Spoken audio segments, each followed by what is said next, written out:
Good evening, YouTube fans. First off, I'm making a video update here for Bluejacket 66. I want to congratulate you on your 250 subscribers. Hopefully you have many more, which I know you will because you have great videos, man. I love your videos.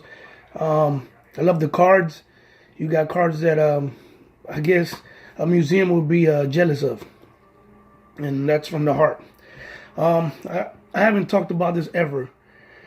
I don't know how many years, almost 20 something, 30 years. I never talked about this, but I wanted to say how and why I started collecting baseball cards. How I started really in the hobby. I remember it was 1984.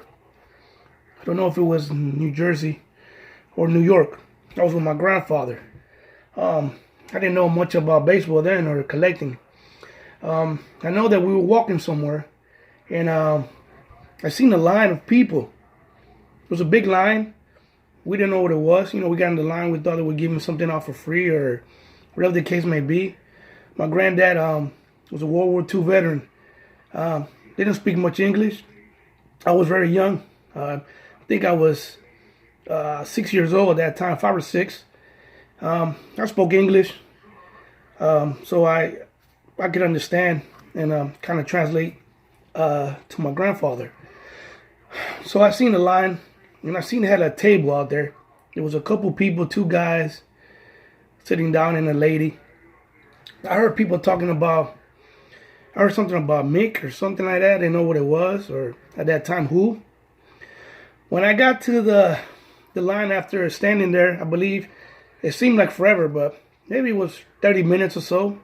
We got there, and I seen a guy standing there, and he looked at me, and he said, "How you doing?" And I said, "Hi, how you doing, sir?" And he says, "Would you like an autograph?" I said, yes." He says, "What do you have?" At that time, I didn't have nothing. I just shook my shoulders, and he says, "Oh, okay. Well, what about your shirt? I like that shirt." At that time, I had a New York Yankee shirt on, which I asked my mother where it was. I think she has it somewhere. Very little. It was Mickey Mantle that was talking to me. And he signed my shirt right here in the shoulder. And he also signed the ball. But he asked me if I like baseball. And I told him, yes, I like baseball. I've never played it, but I like it. He says, everybody says that hitting a baseball is the hardest thing to do. And I just shook my head. He says, "But you know what's even harder than that?" And I says, "No, I don't know." He says, "Helping those that are less fortunate than us," he told me. This is Mickey Mantle talking to me. And I said,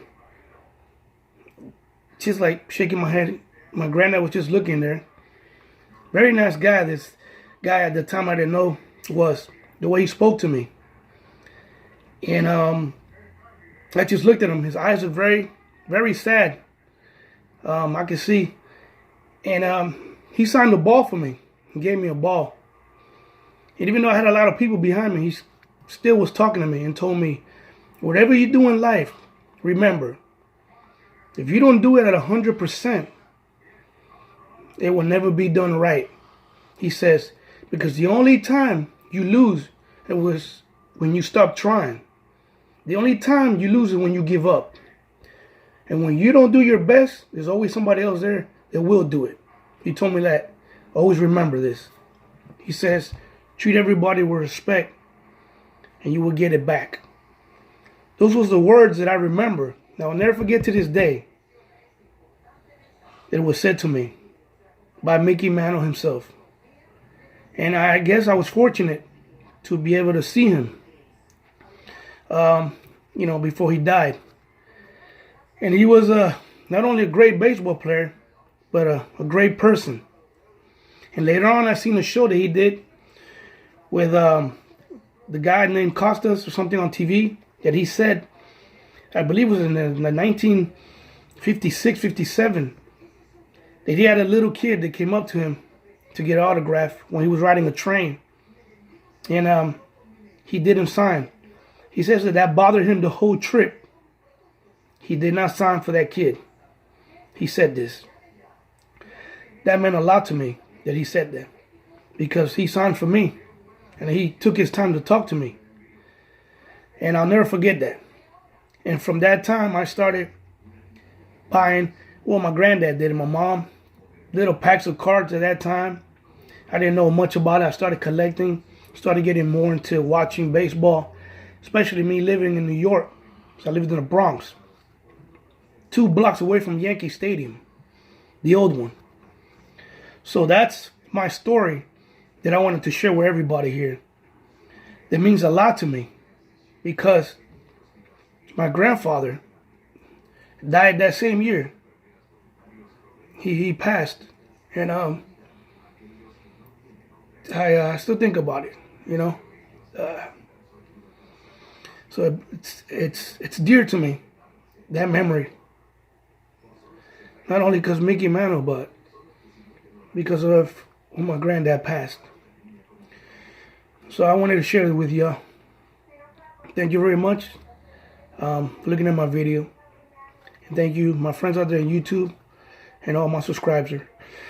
Have a great day, and God bless you. Bronx Bomber out.